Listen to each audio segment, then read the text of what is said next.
Welcome, welcome, welcome to the podcast of The Invisible World of Jeremy Jonz, where it's not so much about how to live your best life, but how to show up and live your life. Thanks for joining.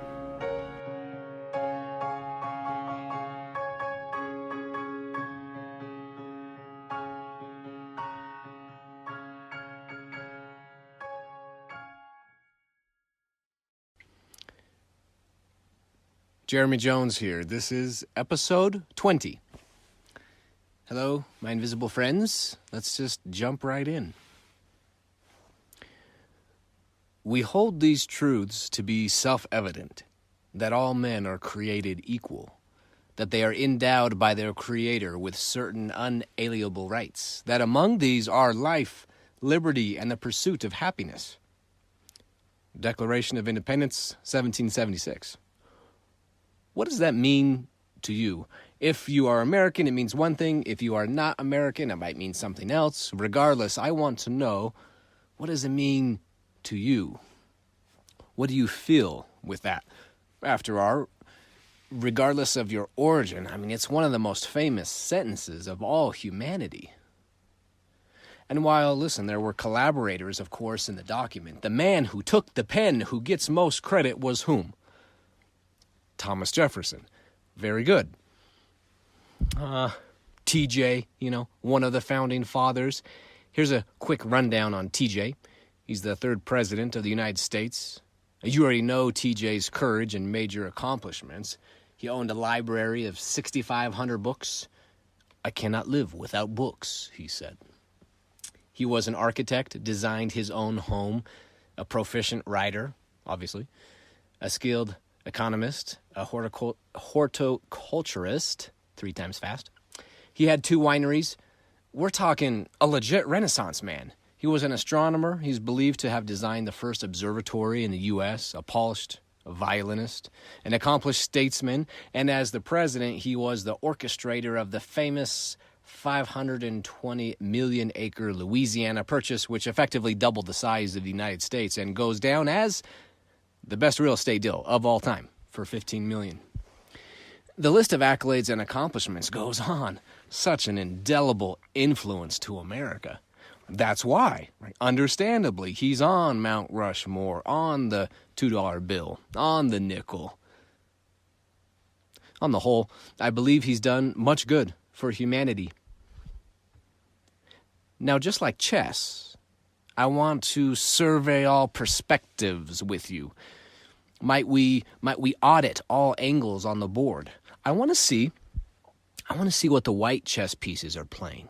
What opening are they going with? The Traxler, the Sicilian, the Danish Gambit, the Roy Lopez?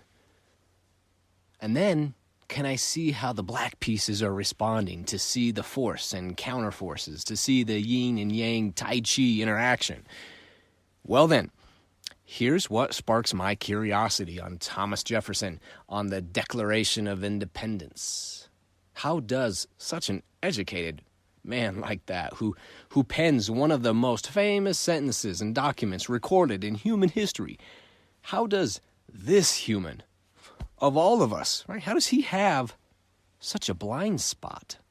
Because if he does, with all his accomplishments and erudition and panache, then what are my own blind spots, right? The rub. What's the rub? So the author of this great document, of this bold, liberating movement who wanted to rid the shackles of the oppressive British rule, even he, Jefferson, personally owned over 600 slaves. All men created equal? Are we missing something here? Right? What about the slaves? He had the chance, the easy to hit, slow softball, to declare freedom, independence for all, including the slaves. And of course, it's unfair to make him stand trial off of today's standards, today's progress. Appears obvious where we sit today here in 2021. But he wasn't living today, was he? He was living in a different era altogether, a time when, well, listen, that's the way it was. It's just how things are. Okay? Well, let's look harder. Okay, Jefferson only freed 7 slaves, 2 during his lifetime and 5 afterwards in his will. Much is written on Jefferson's perspective of slaves being a structure-bearing wall of the economy. Literally, volumes have been dedicated to his economic slave perspectives, and we could unravel an entire podcast just to Jefferson and the slaves, economic attribution and analysis, but that's not my angle. You know, as predicted earlier by Jefferson, by 1860, right near the boiling point of the American Civil War, the value of slaves, bought, sold, traded, appreciating, it was like an asset class. It was like gold, oil, stocks, slaves. In fact, did you know it was more valuable than the national railroads and manufacturing combined? See, we're not just talking about a couple guys out there picking cotton. We're talking about America's economic engine at the time. The only, we'll say, visible asset of greater worth was the American soil itself. Tell me, how does a guy like Jefferson miss it, though? I mean, all men are created equal. I suppose it was just as controversial then. And the South actually altered their version of the Constitution to read, all free men are created equal. But Massachusetts said, no, it's all men. And they abolished slavery in Massachusetts in 1780, 4 years after the document. And Vermont was the first state quickly abolishing slavery in their state just a year after the Declaration of Independence in 1777. This is how things are? No, Vermont said. I can see with better vision. Vermont, yeah, right? Who knew? It was terrible, though. After Jefferson's death, some of his slaves were sold, and families were physically, literally split and torn, pulled away, broken apart by new owners. The pain and agony of slaves was indeed avoidable. The pain and fatalities of the splitting Civil War that followed, avoidable. TJ could have righted the ship all the way back in 1776, right? Skipped over that century of turmoil, inhumanity, Civil War destruction. The Virginia abolitionist Moncure Conway reminisced, noting Jefferson's enduring reputation as a would-be emancipator, remarked scornfully, "Never did a man achieve more fame for what he did not do." Interesting, right? I suppose the only thing necessary for the triumph of evil is for good men to do nothing.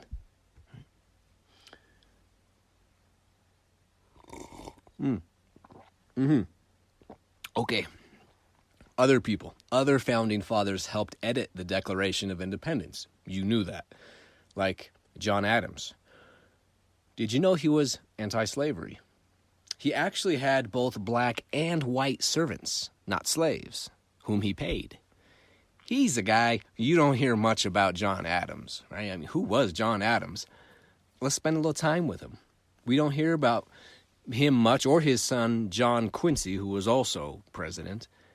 They were the only two presidents who didn't own slaves all the way up to 1850, to the 13th president. TJ, though, is on the $2 bill, the nickel, Mount Rushmore, but John Adams never shows up. He's not on much. Maybe he's on a commemorative presidential collector coin in 2015. That's the best I could find on Google, right? Pretend you were living during the American Revolution. Who would you pick to be the first president of the burgeoning new country?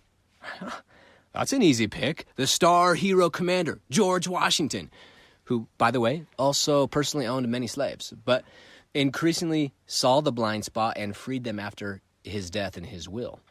Anyway, so who was going to fill those big George Washington shoes? Who's going to take the torch? Enter second president, clutch entry point, John Adams. So he must have been a stud to follow up right after GW. But did you know there's not even a monument for Adams in Washington, D.C., like many others? Let's zero in with some binoculars on John Adams. He was a traveling diplomat, always on the road, always in meetings, but he still made sure to write over 1,000 letters to his wife, Abigail, and they were married for 53 years. That nugget really doesn't have anything to do with the podcast today. I just thought that was interesting. That's cool that he wrote all those letters. Adams was an erudite. He was a Harvard lawyer. He was only a one-term president. Why? Because his vice president was constantly undermining him, at odds. In fact, he wanted his job. Do you know his vice president's name? Thomas Jefferson, who, of course, went on to be the third president. So what kind of person was John Adams? I'll tell you, he was the kind of person who trusted his gut, who constantly put current reality on trial. Hear this. John Adams represented British soldiers accused in the Boston Massacre. As an attorney, Adams believed all people enjoyed the right to a defense counsel. Freedom for all. In 1770, that would be 6 years before the Revolution, right? Still under tyrannical rule. He lives that all men are created equal, and he represented the British soldiers successfully when no one else would. Even though Adams, of course, believed in the American Crusade. Also interesting, Adams never owned any slaves. He was a lifelong abolitionist, and in later years he told a friend, "Every measure of prudence, therefore, ought to be assumed for the eventual total extirpation of slavery from the United States." He goes on to say, "I have through my whole life held the practice of slavery in such abhorrence that I have never owned a Negro or any other slave, though I have lived for many years in times when the practice was not disgraceful, when the best men in my vicinity thought it not inconsistent with their character, when it has cost me thousands of dollars for the labor and subsistence of free men, which I might have saved by the purchase of Negroes at times when they were very cheap." All right, very interesting. Just because something is doesn't mean it's how it should be. How might that present itself in your life? Be noodling on that as we go throughout this podcast, okay? During his life, the majority, right, the consensus thought slavery was okay. It's just kind of how things were. So I'm really inspired by Adams and how he trusted his gut. Listen, though, he was a president, not a saint. Like me, if you dug deeper, it wouldn't take too long to find some dirt on me. I'm not taking sides. I'm just trying to see all perspectives. And with Adams, it's a tale not told enough. What was the difference between these two men? Why even put these men together? Why did I pick Adams versus Jefferson for the episode 20 cage fight? Because they were the only two signers of the Declaration of Independence who later became presidents. And in spite of their political bashings and betrayals, the two eventually made up a decade later after Jefferson's presidency. They became friends. They actually died on the same day, which was coincidentally the 50th anniversary of the Constitution on July 4th. And Adams' last words were, "Jefferson survives." Which wasn't actually true because TJ, his now good friend, unbeknownst departed a few hours earlier. Throughout their lives, both were in a similar set of circumstances. Both had different blind spots. It really made me wonder, Jonz, what am I taking for granted? What am I accepting as reality in my life? And not even questioning it. Not even taking a stand. Of course, with all this, can you see the gap? Can you see Adam's blind spot? Remember when we talked about those a few episodes back, right? Adams had such conviction about slavery, spending thousands of extra money for his own staff. He was being the odd guy out, the unpopular opinion, the minority in the crowd. Why didn't he leverage his personal abolitionist passion into his presidency, kind of go all out for it? Why was he unable to free slaves in his presidency? Why did it take another 65 years to free slaves? There may be a good reason for that, but I'm just curious. Perhaps you know. If you know, send it to me.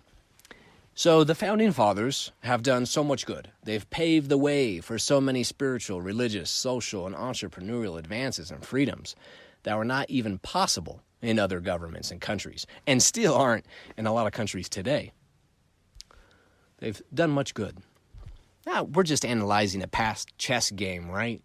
We're just seeing the advances, seeing the blunders, so we can play better. So we can learn and apply to our own individual chess moves. Therefore, a good takeaway. Just because things are, right, that doesn't mean that's how they should be. Question everything. Just because you've always binged on Netflix at night, and the majority does, that doesn't mean that's how it always should be. Flip the board. Just because you're up late doing podcasts every night doesn't mean you should always skip Netflix. Just because everyone takes on loans for a house, a car, a loan for school, a loan for furniture, doesn't mean that's how it should be. Everyone thought, listen, hey pal, the world is flat. The king and queen, all the way down to the pheasants, like the peasants knew that. Everyone knew that. It was easy math. It's just the way it was. But then you have some eclectic types, questioning everything, testing, exploring, being curious. What if I keep sailing my ship that way for a really long time? Do I fall off into the abyss, or does something else happen? Might something change? I'm willing to risk it. I'm willing to set the sail. We can be awake, more aware, not sleepwalking through our big invisible house. So, my invisible friends, can you time travel with me back to episode 1? Do you remember what we covered? Illusions, right? The sun-moon thing. Everything around us in our outer 5-sensory world is just an illusion. Sometimes I forget this, and I think what's happening in the invisible world is like pretend, wishful, merely imaginative, only happens on my podcast kind of thing, and that the outer world, it appears so finite, so evidentiary, so factual, but it's a desert mirage. Because anything that's ever happened in the outer visible world, where did it happen first? Right, in the invisible. The salesman who decides to call on 100 prospects this week, he didn't show up to the phone and see that it had been dialed 100 times. No, the salesman saw it first in the invisible world, and then radiated this color, radiated this energy across the universe. He picked up the phone and did the first dial, and then the second, and then he saw 98 more dials, and it went from his invisible world to outer to the visible world, right? Okay, what about humans? Humans don't fly, okay? It's just unnatural. I mean, look around thousands of years. Do you see anyone flying? No, no one's flying. That's the way it is. Accept reality. Well, maybe. Then again, maybe not, says our Taoist farmer friend. The Wright brothers, they were awake and aware in their big invisible house. In their place, people could fly. That's what they saw in their world. They then had the courage to bring their reality in their invisible world forward. We've gone from, look, weird people don't fly, just accept it, to now people fly very fast in supersonic jets, to even people walking on the freaking moon. we've gone from impossible to possible. And nothing changed at all out in the five-sensory world. It's not, no one like rounded the corner and it was like, oh my gosh, who put this unusual mechanical contraption here that lifts people in the air? Like, where did this come from? The only thing that changed was perspective. The only thing that changed was someone believing, oh, that's just an illusion. See, in my invisible world, I have a dream. I see something different. I'm going to trust my gut. Everyone gets a mortgage on their house for 30 years. Look around. Hey, everyone eats too much and exercises too little. That's just what happens when you turn 40 and have kids. Right? The majority get fat, okay? Then get fat house payments and fat car payments. Shoot, little britches. It's just the way it is around them here parts. But Jonz, don't be like the many. Be like the few. What if you are like the few, that in your invisible world, you have world-class health at any age, at every age? Reminds me of this cat drawing I have hanging up in my hallway. It's this picture of this small orange house cat. And he's looking in the mirror. And he has a paintbrush and he's kind of painting himself, self-portrait. And he sees what? Sees a big, majestic, capable lion in the mirror, right? So it's then that the cat starts acting like one of the few. Pounces and purrs and strolls around the sofa like they are jungle royalty. Of course, we have the privileged perspective of looking at the last hundreds of years and look back and say, oh man, Jefferson totally missed it. He didn't see the illusion. Slaves were a property item. Not even the same consideration as men, as in all men are created equal. But don't we play the exact move at times, blundering blindly to some of our illusions, not seeing the blind spot? I tell you, I know I do. That's why I'm here today. Let's keep funneling this down. Okay, this document is called the Declaration of Independence. Question, are you independent? You free? That's an okay question. Better question. What are you not free from? I don't know. Sometimes if I'm keeping it 100 with you, I feel like I'm in a form of slavery. Like, no matter how hard I work on this or that, I'll never be free. I'll never get ahead, especially because I keep moving the yardstick of quote, air quotes here, success, right? Altering my personal definition of my pursuit of happiness, of a successful life. I keep covering up the line in the sand, and then I run a little bit ahead, and I dig my heel in the sand, and see if you can make it there, Jonz. And then I do it again, and I, cover up the sand, and I run up a little bit ahead, so I never actually get there. Maybe that's just me, but I know it happens. When I think of slavery, a Hebrew slave, an African slave, an Indian slave, a Chinese slave, I have no idea how to put myself in those awful shoes. So for me, I tend to think of invisible slavery, limits, restrictions, stagnation, frustration. What about you, huh? I mean, I'm guilty personally of slavery, and sadly, it's for the worst, most awful kind. It's self-incrimination, self-betrayal, betraying my true potential on what I see for myself, settling for mediocrity, settling for the illusion, keeping the dream enslaved, locking up and hiding away all my ambitions and dreams and wonders. Or, hey, maybe it's financial slavery, taking the lashings of debt and scarcity every month, enslaved to interest rates that work against you 24 hours a day with no rest.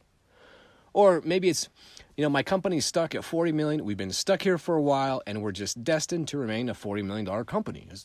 We can't grow our company. We're kind of stuck here. We're feeling stuck. We can't blossom our relationship. It's feeling stuck. Or it's depression and loneliness kind of slavery. Limiting thoughts and behaviors, limiting wealth, limiting health, limiting the fulfillment in life. Unconscious to the fact that, listen, just because this is how my life is right now, it doesn't mean it has to be tomorrow. So my woman, she's an amazing dancer, like natural rhythm and soulful movements. It's like a foreign language to me. It doesn't come natural to me. Established on previous episodes, watching me dance is painful. It's like watching a fish out of water, slapping around incoherently. It's painful. So I had, one time, this great idea for our anniversary that I would learn how to dance. I didn't realize dance is not something you how. It's something you why. Something you be. So I'm trying though, and I'm replaying this dance video over and over and over and over, and I'm counting and getting my steps down. I did a fantastic job memorizing those steps, near perfection. So when I did the big reveal on the dance night of the anniversary, I dominated that dance move. For 2 minutes of dancing, I crushed it. And then all I knew about dancing was over. That was it. All I knew. All I was comfortable with was this same dance. Do you ever just do the same dance over and over again? It was a rough night for me. There's so much more to dancing, isn't there? If only I would have left what I knew, left what was comfortable, abandoned my illusion of, well, that's just the way dancing is. My illusion of, I'm just not a good dancer. If only I would have left the sight of the shore. Only then could I have discovered new dancing lands for myself. Don't see what is. That's easy peasy. Many do that. Close your eyes. Close your eyes and see what might be. What can I emancipate myself from?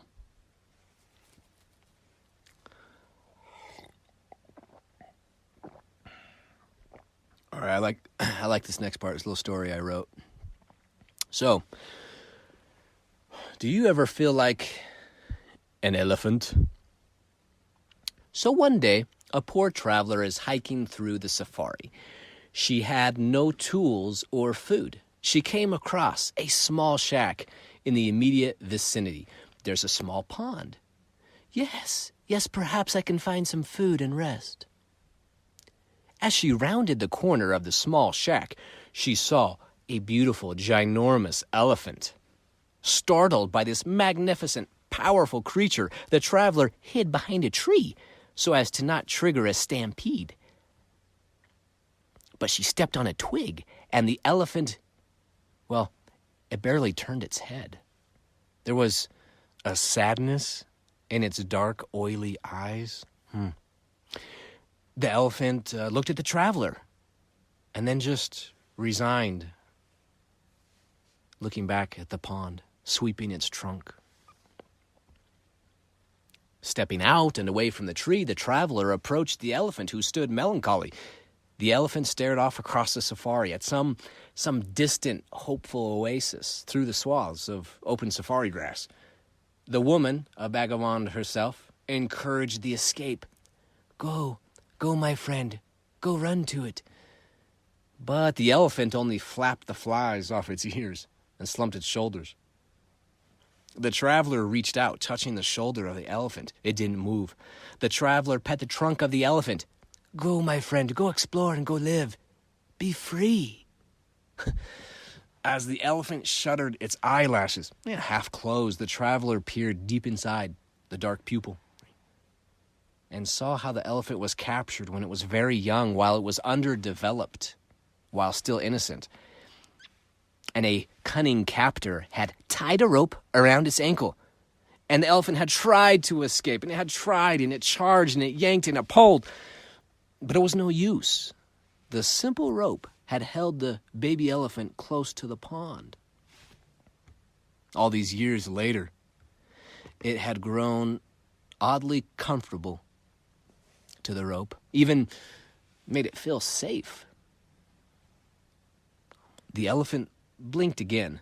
The traveler looked down and saw the dusty rope still attached. "Oh, that was years ago, my friend. You are free now. You are stronger and bigger and more powerful than you realize. Go!" The elephant lunged forward, believing for the first time in a long time that it could finally have the life it longed and dreamed of. But it wasn't enough, right? It remained tethered.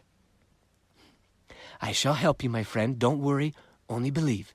The traveler rushed, circled the shack in and out, which had been deserted for some time. She looked for a knife, a tool, anything. But the shack had been abandoned and picked clean by thieves over the years. The traveler shook her head in frustration, unable to find something to cut the rope. She turned back to check on the elephant, mumbling to herself, "It must know, it must see that it has the power to free itself. It's the only way." Exiting the shack, she looked toward the pond where the elephant had been roped, and saw. Turns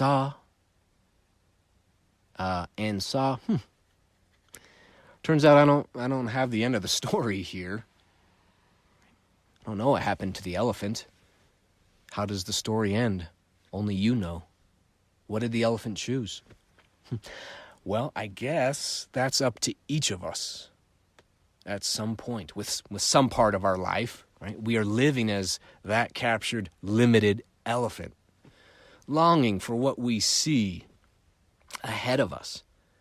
Now, whether someone put the rope around our ankle or we stepped into our own limiting beliefs, all we need is to charge ahead, trusting our power, trusting our gut, and then the rope will snap. It will. So what are your tethers? Losing weight, a sickness, a health condition, I don't know, gaining muscle, poor grades? Do you keep hitting a ceiling in your business? Oh, I only got this far. Oh, I only got this far. I only got this far. Feeling limited in your job, or maybe it's tethers of addiction, of failure, of debt, of insecurity. What's limiting you, Jonz? What's limiting you to be the person that you already know is inside? How long have you been gazing and longing to go explore that safari? You know, I have all these resources around me. Friends, books, meditations, coaches, counselors, podcasts. All these free opportunities to make as much money as I want, to be what I want. But I also see the freedom too, right? It's the opposite freedom. It's the freedom to pursue passions and interests and veto the haunting desire that I must make more money. More money.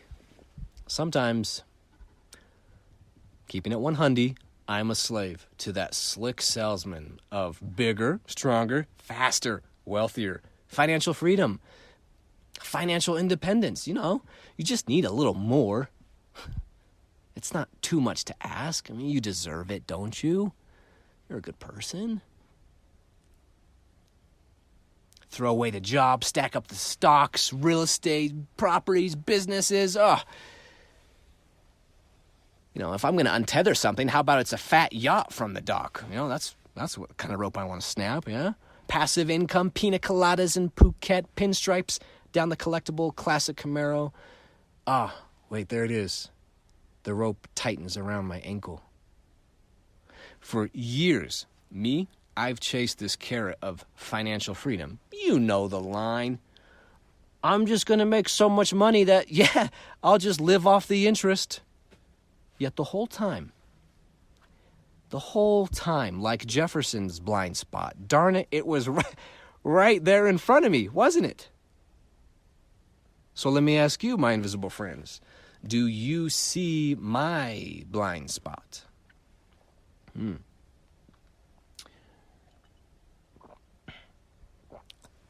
That kind of financial freedom is just an illusion.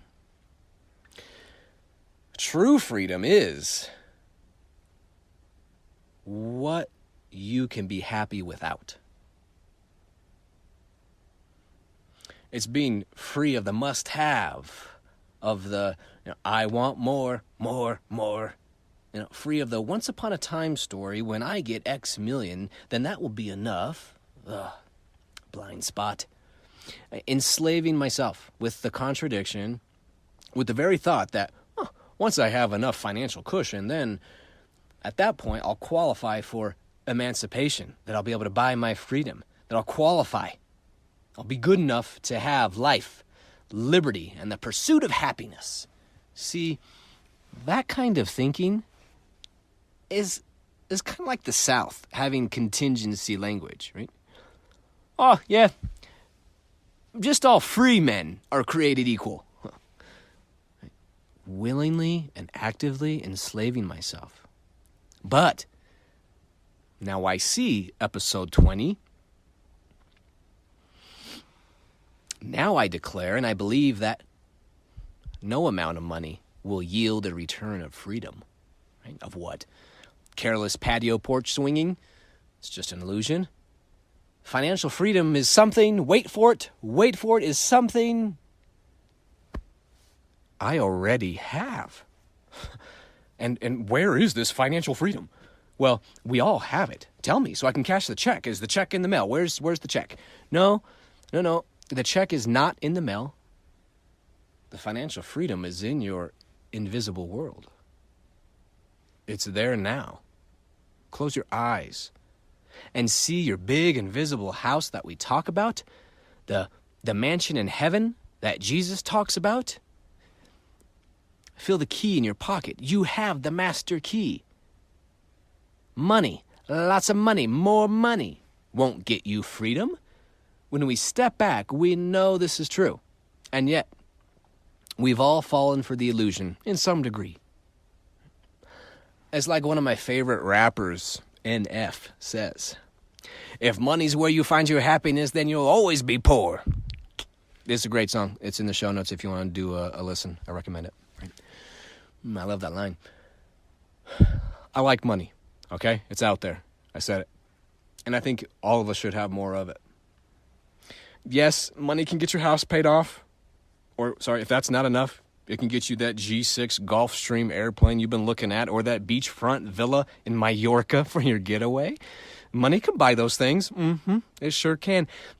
It can buy all those things in all cash, too, like no loans. But the odd thing about freedom is that it's free. It's a declaration of independence. Being independent of those financial exchanges. And it comes once we take off the binding illusionary shackles. You can buy the beach house and think, oh man, I mean, I thought this was all I needed, and trust me, I do like Mallorca, but like, what am I supposed to do during the winters, huh? Like, I really need to get one of those ski-in, ski-out chalets, maybe up there in Steamboat Springs, up in the Alps. Or, sure, I have the 67 Camaro, but the 68 convertible Corvette is still on the list. Or, listen, hey, Jonz, I don't care about material things. I beat that game. See, I just don't want to have college debt. Or I just want to have enough money to pay for my kids' college. Okay. Well, I mean, we can pull that thread. We can unravel a whole ball of yarn, can't we? Like, okay, you just want to help your kids with college? Don't you want to help them, too, with a down payment for these skyrocketing, ridiculous housing costs? Don't you want to help them buy a house? Or don't you want to help pay for college for your grandkids? We can always unravel more. See, the ego can always create just a little bit more, so that hamster wheel keeps on spinning. I don't need the house with the court and the pool. I don't need the G6. I don't need out of this tailspin, dead-end job. I don't need to go back and get the next degree. I don't need my kids to be more successful than me. Those things are nice and great, and that's just not a need. What I really need is to be free. Free of the invisible pressure to get more. I mean, is more better? Question, I'll wait for your answer. Is it? What do you think? What do you think? Two-way podcast, right? Well, maybe. Then again, maybe not. Gandhi's $3 to his name at the abrupt ending of his life when he was assassinated suggests otherwise. In fact, I would say that Gandhi is one of the most financially independent people that I've ever heard of. Look at everything he could be without, that he was free without. Strength doesn't come from size, not the size of your accounts, the size of your body. Maybe that's why he said, in a gentle way, you can shake the world. Looking at Gandhi, I'd suppose, you know what? I'm going to say it right here and announce it on this podcast. Episode 20, I'm coming out. Maybe more is better. But more of what? More love? More divinity? More attunement? More self-confidence? More human equality? More service? More tolerance? Maybe we need more of those things? Not those outer world symbols. The house, the car, the account, the 401k, selling your business one day for millions. The ivy circling the porch pillars. Just outside the conservatory of your home. They are all just symbols for the deeper human crave, the desire to feel successful, to feel abundant, loaded, to feel important. You're important right now. You have abundant gifts and skills to share with all of us, and we need who you were meant to be. Remember the story from my grandpa? In bed at the tail end of it all, staring at the ceiling. Do you remember that episode? Keep it in your back pocket. He said what to his wife of 55 years as the governor came in to pay his respects? Theron, someone very important is here to see you. Staring at the ceiling, he said, I never met a person that wasn't important. And if we might be so kind, may we include ourselves, especially in that kindness? Right? Hey, let's stitch in a verse from the Christian Bible where the prophet says, hey, come all ye who are thirsty, come to the waters. And you who have no money, right? Like Gandhi, come buy and eat. Come buy wine and milk without honey and without cost. Wherefore do you spend money for that which is not bread, and your labor for that which satisfieth not? Eat ye that which is good, and let your soul delight itself in fatness. Jonz, let your soul delight in fatness. Be Jonz fatty, in the abundance, without cost. Feast. It's all free. It's all free and available today. Use your key to your house. Unlock the mansions in your heaven.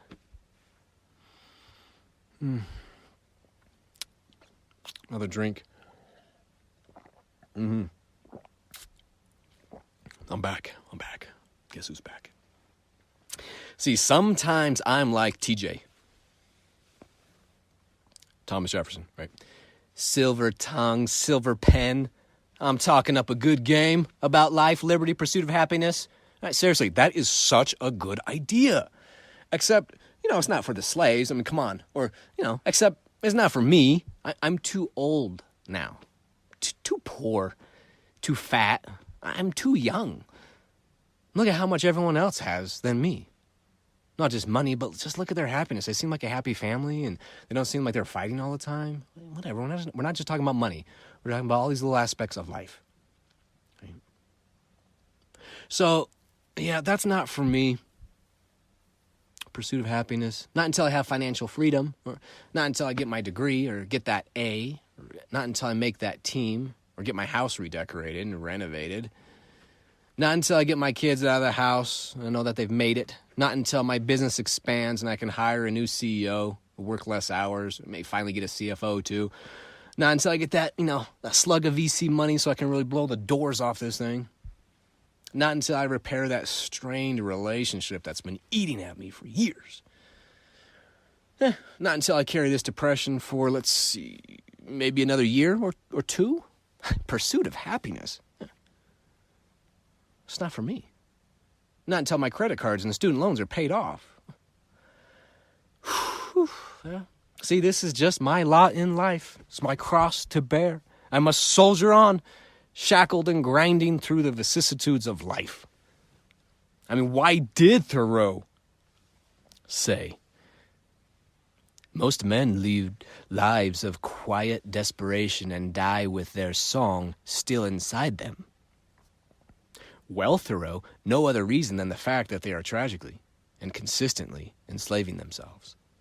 See, Thoreau, they never signed their own Declaration of Independence.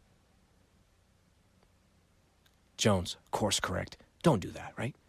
I would rather be ashes than dust. I would rather that my spark should burn out in a brilliant blaze than it should be stifled by dry rot. I would rather be a superb meteor, every atom of me in magnificent glow, than a sleepy, permanent planet. The function of man is to live, not to exist.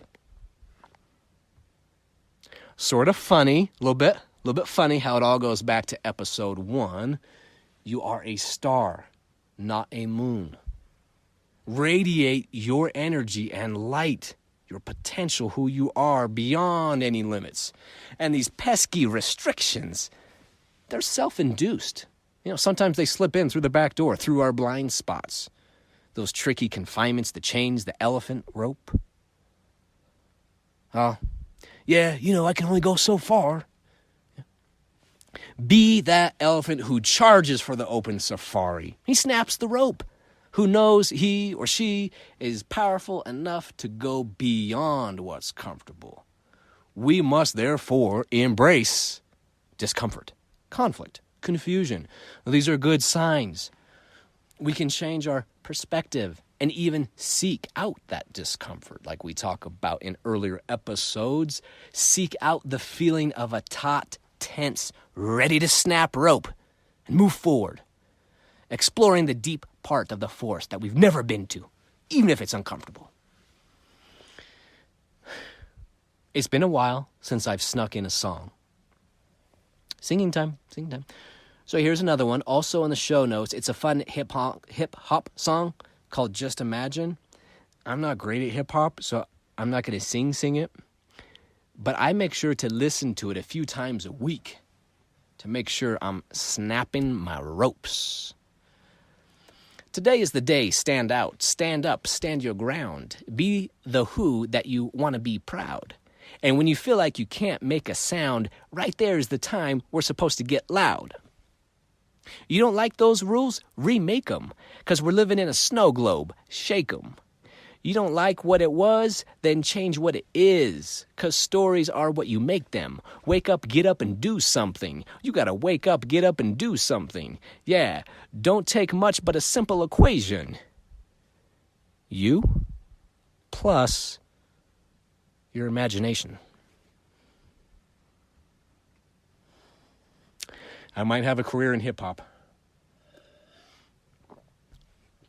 All right, we together, we're crushing this episode. I hope that it's brought something to you, a new perspective. But it's time to sign off. We did some good work today. Here we go. Let's bring it on home.